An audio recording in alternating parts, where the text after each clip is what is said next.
that back. I've got a lot of friends. And we drink a lot and play a lot of music. I'll still play it, guys. But, Orange sheep. no. We drink moonshine liquor.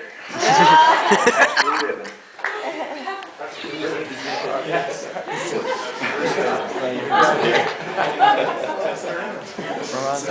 Oh no, it's fine. I tilted it down for a fiddle. Thanks, sir. The fiddle is the most common music in most the most common instrument in most traditions. It actually made its way around the world.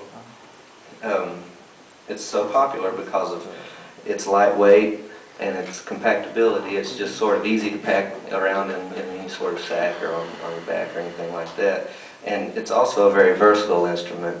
A lot of different kinds of music can be played. I think that it's the most expressive instrument in that it's got many different voices and can be played in so many different styles of music in so many different parts of the world.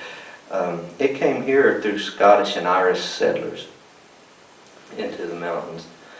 And there's a lot of Irish influence on the fiddle here in Kentucky for Kentucky fiddle music, but I really think, and this is something that hasn't been documented as much, and I really think that African American slaves, African slaves had just an equal amount of influence on Kentucky fiddle as the Irish did.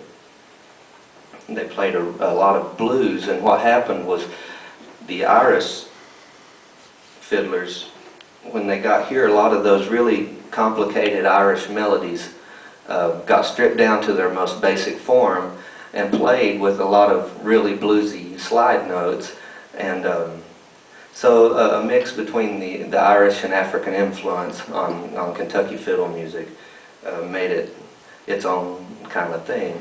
Well, Southern Appalachian fiddle music, but and that's been another reason that it's been so hard to pinpoint the style, what genre it fits under,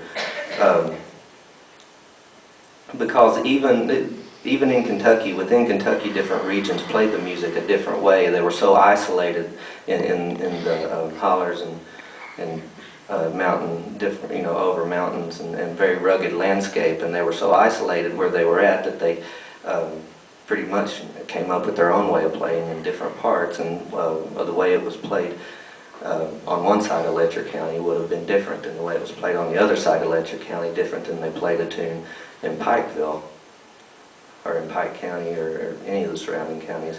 And the same holds true for East Tennessee, Southwest Virginia, and Western North Carolina. And down on the North Carolina and Virginia border, they had a style they called Round Peak, because that's the Round Peak area of the Southern Appalachian Highlands, and so they played music in a different way. They were influenced differently. The banjo is an African instrument.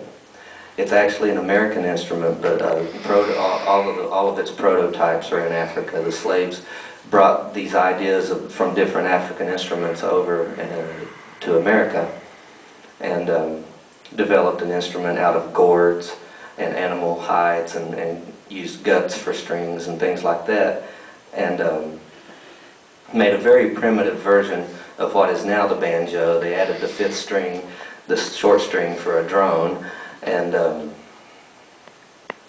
created the banjo. And let's see, ballad singing, which is very popular, like the West Virginia mine disaster, very popular in this region, was mostly from the British Isles. So it's a mixture of a lot of different cultures that all settled this area, and as a result made a very unique style of music that I've taken it upon myself to study.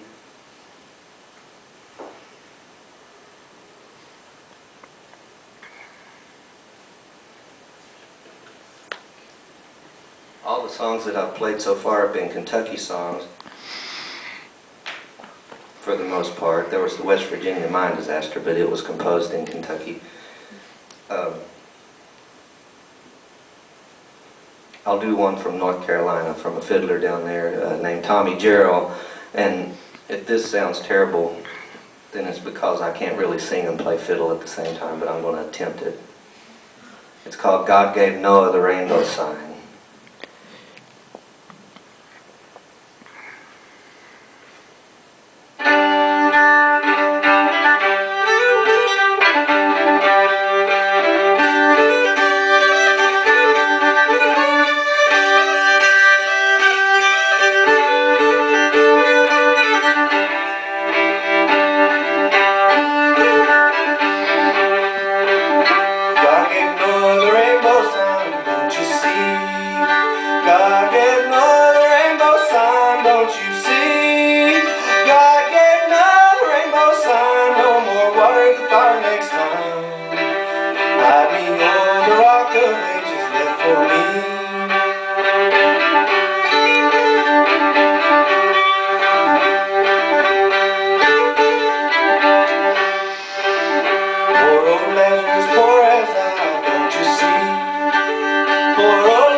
Don't you see?